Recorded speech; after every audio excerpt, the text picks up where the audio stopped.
Different's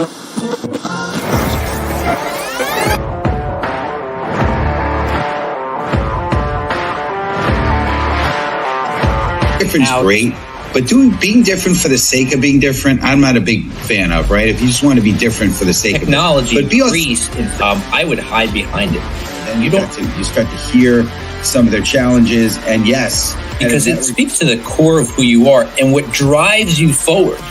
Because what makes you different is what drives you.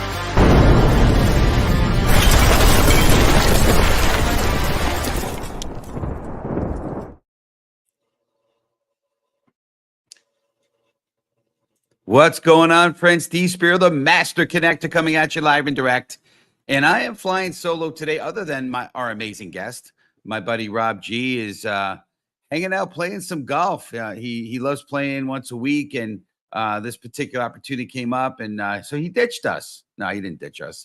He's awesome. We appreciate him big time. But every week we come at you with some incredible guests, incredible content. And today's not going to be any different than that. And a little bit of the story here.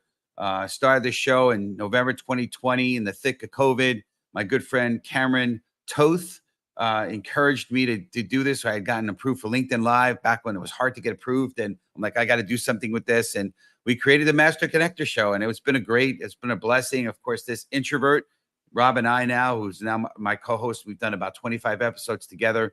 Cameron is now back in his event staffing company, which is blowing up bigger than before COVID. But but Rob and I are both introverts, former shy guys, if you will. And it's crazy that we're doing a show called The Master Connector, but it's been a blessing. It's been amazing. A big part of our show is about you, the community. So we love you, appreciate you. If you're on here, great to have you on, Renee. Good seeing you again. If you're on here, tell us where you're from. Tell us your city, your state, country. And also get in the comments and connect with each other. This is the Connector Show, the Master Connector Show. So we want you to connect with people. So tell people what you do, and make sure you connect with each other through LinkedIn. But again, I say this a lot. We don't believe in LinkedIn lurkers. We believe in LinkedIn participants. So if you're on here, make sure that you're identifying yourself. We don't know if you're here. Like, I love LinkedIn audio, and that's the new thing that LinkedIn now has. And what's cool about LinkedIn audio is when you jump on, it shows that you're on. Well, on the video side, it does not. So unless you get in the comments, like our amazing community member Yolanda Chin, tuning in from the great state of Texas. Great to have you on here, Yolanda. And Renee tuning in from Southern California. SoCal girl is in the house. And I appreciate you, Renee. You're amazing as well. So, but we're going to get things started here. And what's cool is, I want to share a little bit from the heart here, right? So embracing change is about recognizing that life is in constant motion, right? Nothing ever changes, right? Things always change, I should say, right? And, both at home and on the road. It requires an awareness of the exchange that happens with each shift. When one door closes, another opportunity opens. We hear that phrase a lot, right? So, whether you're navigating the familiarity of home or the unpredictability of the road, change invites growth and new experiences. That's one of the things. My passion is travel, and I love inspiring people, love being the light. That's why I made a commitment very recently that, hey, my goal, my vision is to be the light, to travel the world, uplift, inspire, and get paid to do that. So that's cool, right? Being able to kind of combine passions, both kind of work related and, kind of life related passions, right? But listen, living in the moment means fully appreciating where you are, who you're with, and the experiences you're having, regardless of the setting. I've experienced that. Sometimes in the craziest tragedies, you've been able to have an opportunity to connect with people and be a blessing to people. And we saw that, unfortunately, when we're not too far away from the the anniversary of 9/11 and the craziness that happened there, but people came together, and there was a lot of great things that have happened in that crazy tragedy. But at home, this might mean savoring the comfort of routine, while on the road it could involve embracing the excitement of the unknown. That's the other thing I love about we're planning this trip to Italy, and we're thinking about initially we were like, hey, we should probably plan it all out. But, there's a part of us that's like, we should just go and wing it and experience the crazy excitement of that, and who we'll meet and what we're going to do and all that. Right. But this mindset allows you to build resilience and adaptability and essential traits for navigating the complexity of modern life. Whether rooted or roaming, embracing change with awareness helps create a life rich in experience and meaning. So listen, if you're ready, I want you to go into the comments right now, because again, we're participants here. We're not lurkers, right? Go type in right now hashtag let's go, and we'll get into this bad boy. And I'm gonna have an opportunity to introduce our amazing guest. So let's do that right now. And of course, my man Rob is great. He's not dyslexic like me, so I'm going to do my best to kind of read the Karen's bio. But Karen Loftus is a longtime multi-platform creator, writer, producer, sought-after speaker, and travel and luxury lifestyle writer for over 100 print and online publications, including Forbes, Robb Report, Vogue, Architectural Digest. Pre-COVID, she launched Women's Adventure Travel, which I guess an acronym WAT, W-A-T, right? A hub for women-driven content and events, and a travel company where she designs and leads trips for women with a seeded destination through a feminine lens. Cool. Karen and her team also create custom travel tips and retreats under her Lofty Traveler umbrella for individuals, groups, and companies. She curates travel for high net worth individuals and coordinates travel, conferences, and retreats for various companies. So if you're ready, please welcome to the show the amazing, the unbelievable Ms. Karen Loftus. Karen, great to have you on the show with us. Hey, Steve. Thank you. Thanks for the great intro. I love it. Absolutely. I love what you were saying, like on the road, whether you're rooted or roaming. I love that. Yes.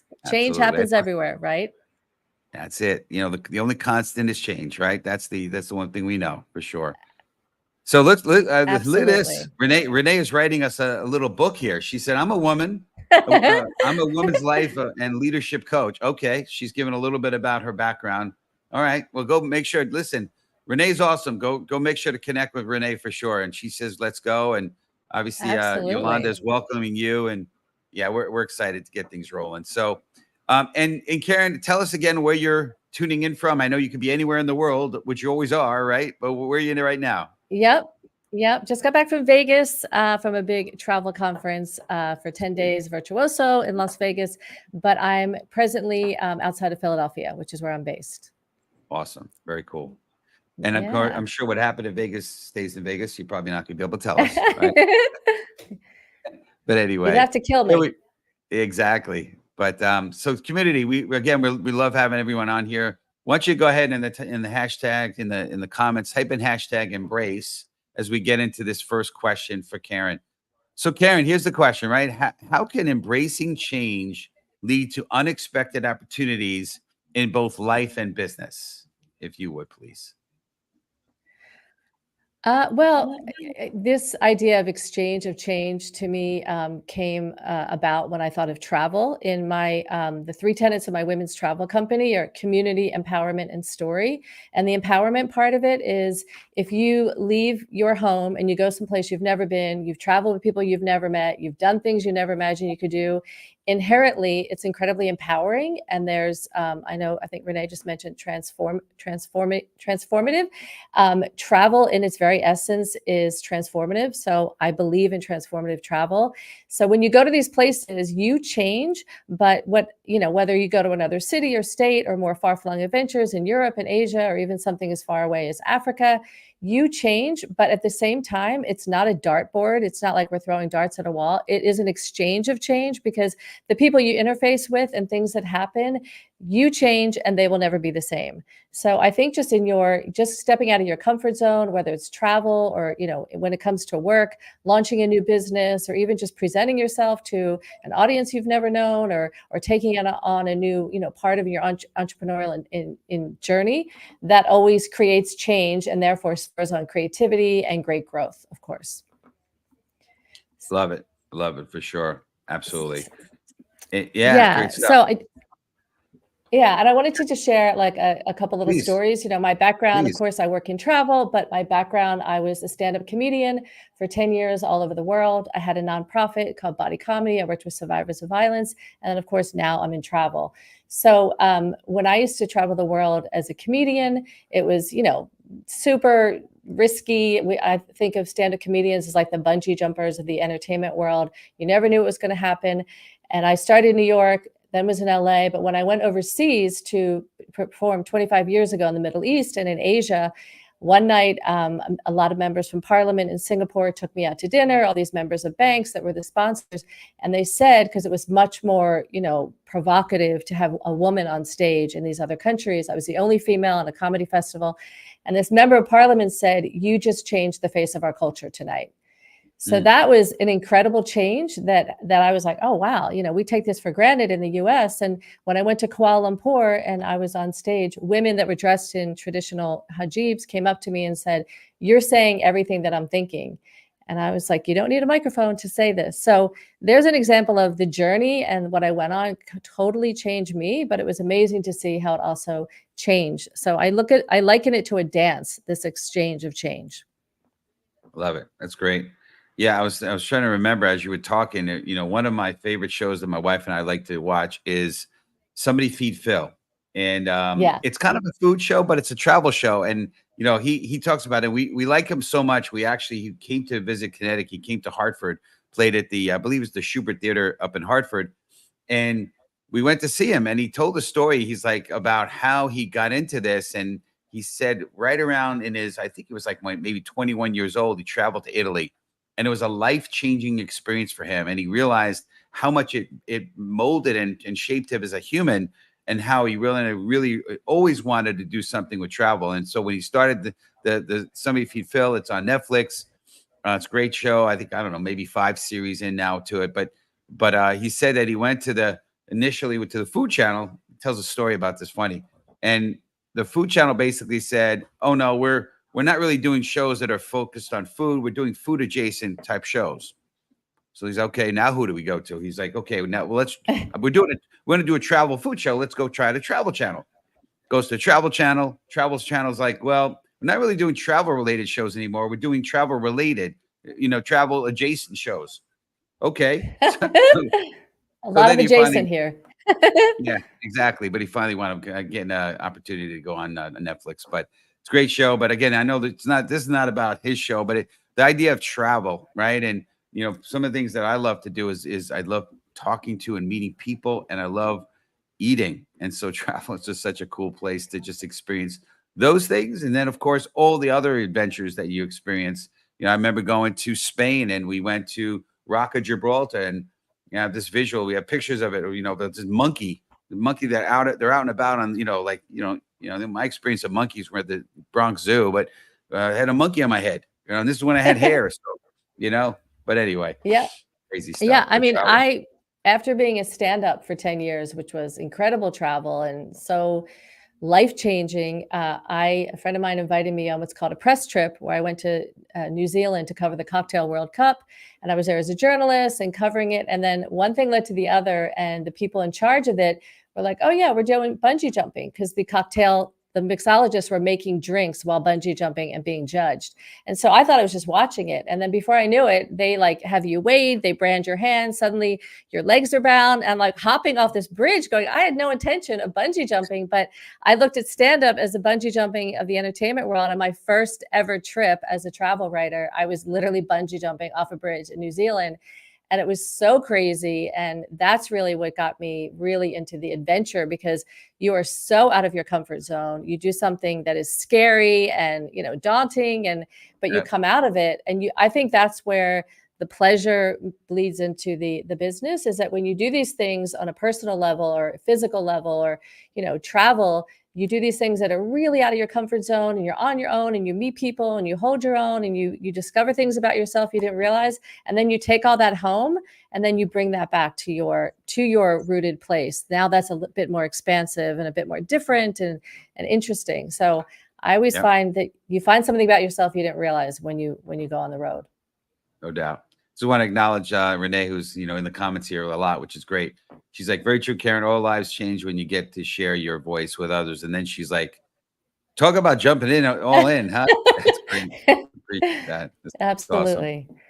Well, we want to keep things rolling here. We want to kind of cover a few spots here. So want to talk about embrace. I'm sorry, about growth now. So we're going to jump in on the topic in growth. So community, type in hashtag growth. And as we ask this next question. So Renee, yeah, I'm calling you Renee. Karen, what does the exchange to change truly mean, and why is it crucial for growth? Okay, and you kind of touched on it, but let's dig into that a little bit deeper if we can.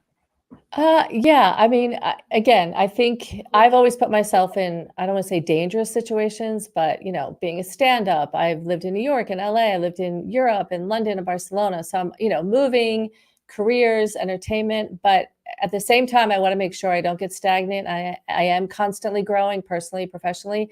So when I moved back to LA after being in New York, I was really careful that I didn't want to be, even though I was traveling the world as a comedian, I wanted to make sure that when I came back home to LA, that I was still expanding my horizons and traveling in other worlds. So I'd launched a nonprofit called Body Comedy, and I worked with survivors of violence, women, teen prostitutes, women and girls. And Comedy Central was my sponsor, but essentially I went all over LA and I ended up working with male domestic violence offenders. And it was this incredible program, but it was super risky because the whole thing was I wanted to make sure that I lived in other worlds outside of just the one toontown of entertainment. So that personal growth was incredible. It was kind of scary sometimes when people are like, why are you doing this? That I would go into a prison by myself with a boombox, which kind of dates me. But I would go in with 100 inmates and teach yoga, meditation, sound, clown. And it was so incredible and definitely incredible growth for them to see their growth, but also for me.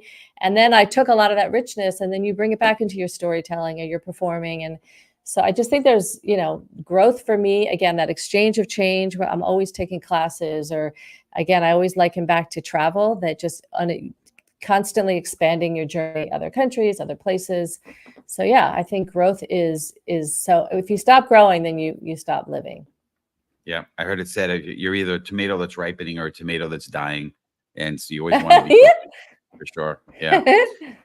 So let's talk about adaptability, right? So let's kind of keep this rolling. I feel like if you don't, again, we're talking about change, and so a big part of that to me is being adaptable. So community, type in hashtag adaptable as we get into this question, right?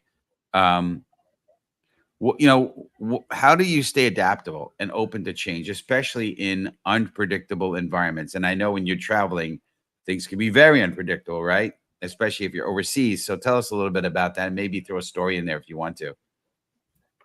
Yeah. So again, I love travel. I've been to 75 countries, many, many times over. I'm a big fan of Africa. And I went on a trip with a bunch of journalists, and we were in Tanzania, and it was this unbelievable trip, and it was amazing. But we're in this Jeep, and one of the best things on safari is the silence of safari is like one of the most intoxicating sounds. And you hear nothing, and then you hear like the bush or the crackling while your Jeep rides, or an animal roaring in the background. But this one night, all these journalists were with us, and they were talking about editors and assignments. And I was just like, why are you talking about this? Like, we're here. Let's be in the moment. Let's be in Africa. Let's not talk about work. And it's funny, when you're in a Jeep, the animals can be like 6 feet away from you. So, I mean, if they want to take a leap and, go after you, and I was like the closest one in the back of the Jeep. And there's this moment that I guess animals, like, I didn't realize it until then. And I've been on many safaris, but this lion turned its head, like it was annoyed listening to these people talk. And it turns its head and the eyes were like cobalt black. And the guide was like, we're out of here. And we took off. And so after that trip, it was amazing, but I just felt like I was with too much familiarity in a foreign place by being with a bunch of writers and people talking about home. So I committed to going to Africa by myself. About 2 months later, I went by myself for a month, and I spent 2 weeks in Botswana and 2 weeks in Namibia. And, straight out of the gate, like my luggage didn't arrive. And then the first day in safari in Botswana, they're like, don't go back to your room. And I'm like, why? They're like, oh, there's a monkey incident. So a monkey broke in, which they do, and, crashed everything. And it looked like it was jumping on the bed, and they looked like it was, in the mirror at itself, because there were paw prints everywhere. But so there were a lot of, definitely bumps in the road, but, Botswana was amazing. And then I went to a roaming safari camp, which was way out of my comfort zone. Like, I'm not a camper. And it was literally like they pitch a tent, you're in the bush, and like animals are coming around at night. And I arrived and there were 11 people. So I was the 11th wheel, 5 couples, and it was really rustic. And I thought, this is, I'm into like luxury travel. But the guy that arranged my trip at the time said, I think you need to experience the real Africa. This is real. This is rugged. So I remember going into I would say my room, but it was a tent. And I was, crying, like, what am I doing? Maybe I took this too far. And what happened was that one of the guides came in and was like, Miss Karen. And so he was really sweet. And what happened was I was in the Jeep with the group and I had dinner with the group. But because I was a little bit left of center or an odd number, I ended up at night hanging out with the guys. There was three crew and a guide. And I sat by the fire with them. And during the day, they would wash the clothes in a bucket and they would set up bucket showers every day. And I would follow them around, and the chef would bake bread in the ground, and they would tell me stories about their villages and tell me about their life. And we would sing songs, and we just became so tight in this 2 weeks. And I got exactly what I wanted. So the adaptability is, once I was like, okay, this is a little more rustic, but then I ended up loving it. I didn't want to be like, when we finally went back to the real world and we were on Wi-Fi, I was like, no, I don't want to be on. It was adapting to something quieter and lovelier. And it was exactly what I set out to get when I went on the trip, which was real Africa. I was hanging with Africans. I was hanging with the locals, not with, tourists. And it was the most amazing. And just having that little bit of shift and being adaptable made magic. I love it. It's funny because when we travel, we've done a lot.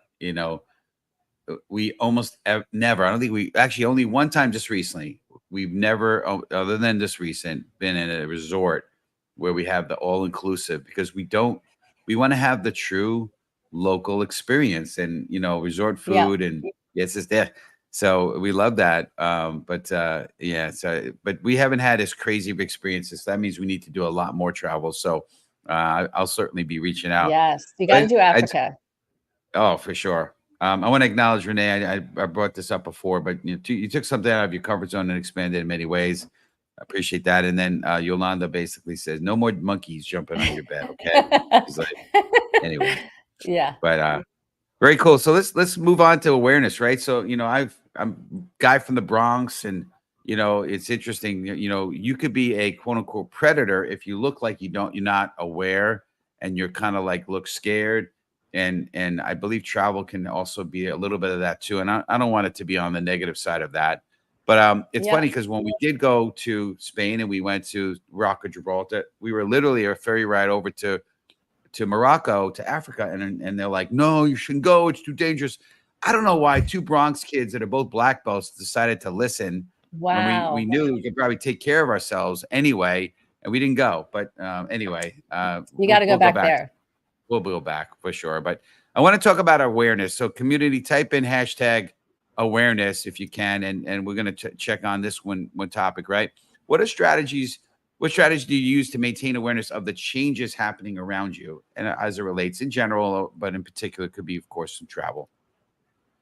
I guess I'll talk about primary recency, something that happened in Vegas. We all think Vegas is just this tawdry, gambling crazy, which it can be, of course. But I was there for Virtuoso Travel Week, which is the biggest luxury travel conference. I'm used to going to conferences as a travel writer for many years. So it's a completely different, mindset, being with my kind of nomadic, very gypsy writing, travel the world, amazing people. Now I was meeting with a lot of the sales and marketing and GM and sometimes hotelier or owners of hotels. So much more super high-end business driven, thousands of people, a bit intimidating. I mean, overwhelming. It was just, I had 88 meetings and parties and events and what have you. So it was incredible. I definitely was, I'm familiar with the travel space, but it was different. And I'm thinking, I'm at this big corporate conference. And the first night, I walk in and there's a guy, this DJ, and he's like barefoot and playing the drums and DJing. And then 5 guys come out and start singing the most amazing a cappella. So there's like all these like video and visuals and drums. And, in my plays years ago, I always had a drummer, and suddenly there's like song and entertainment and photo and video. And they came out and they spoke to different people from Virtuoso, which I'm a member of. And then Simon Sinek came out, which I'm sure a lot of your followers know him. He was a keynote speaker and just super passionate, and talked about like the intimacy and the personal approach of actually working with a travel advisor. So that's the way I see it. It's very intimate, it's personal, it's not like sales, it's more like being given a privilege to, you know, realize someone else's dream. And then, you know, as if that wasn't enough, all of a sudden Martin Luther the third comes out, and there's this whole legacy program and nonprofit, and I just thought, oh my gosh, here I am.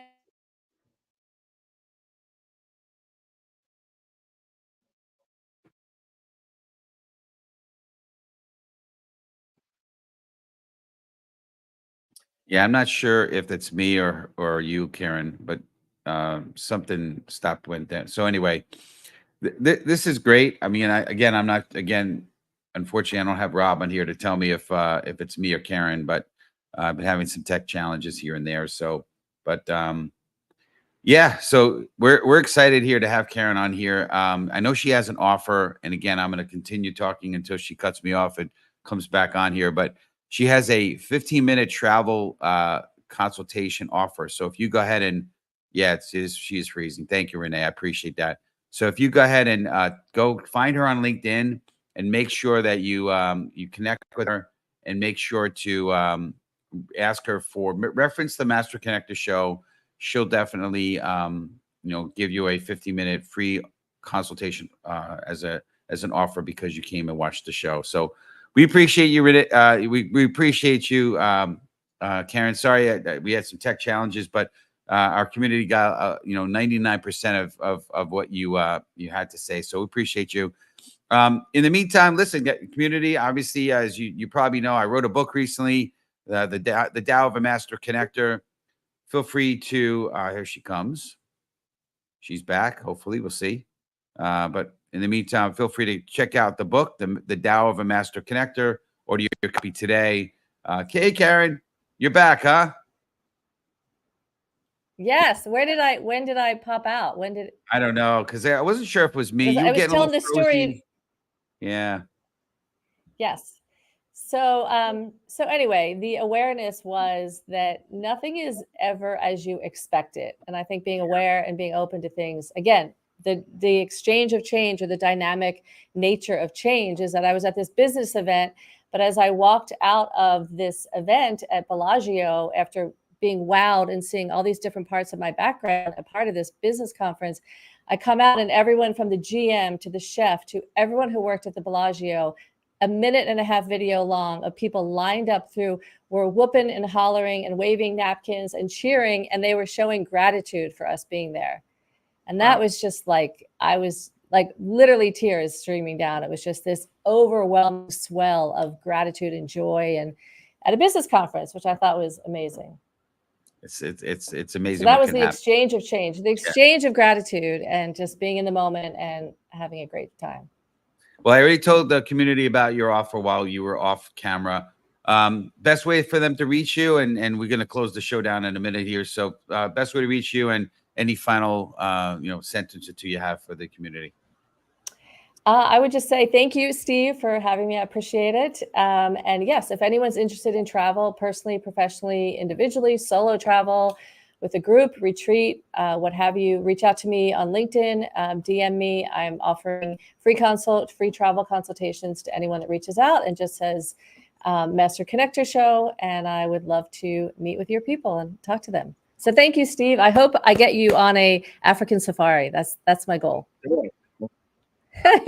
Let's take your audience on safari. Let's do that. Absolutely. Let's do it.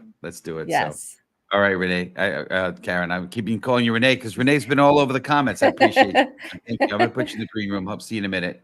All righty.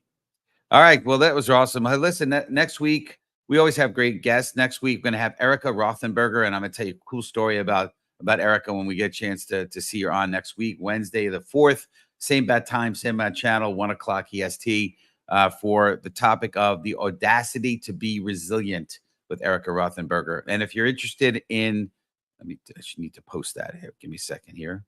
I need my co-host here. There it is, right?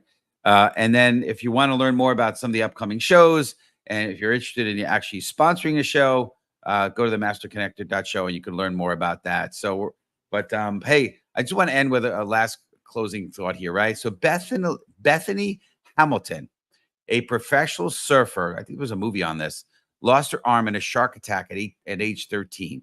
And instead of giving up, she embraced the change, relearning how to surf, and eventually returning to competitive surfing, even winning championships. Her journey of resilience and adaptability shows that embracing change, no matter how daunting, can lead to incredible growth and inspire others to overcome their own challenges. Remember, folks, let's make sure to embrace the challenge, adapt, change, and always shine your light. And we'll see you next week.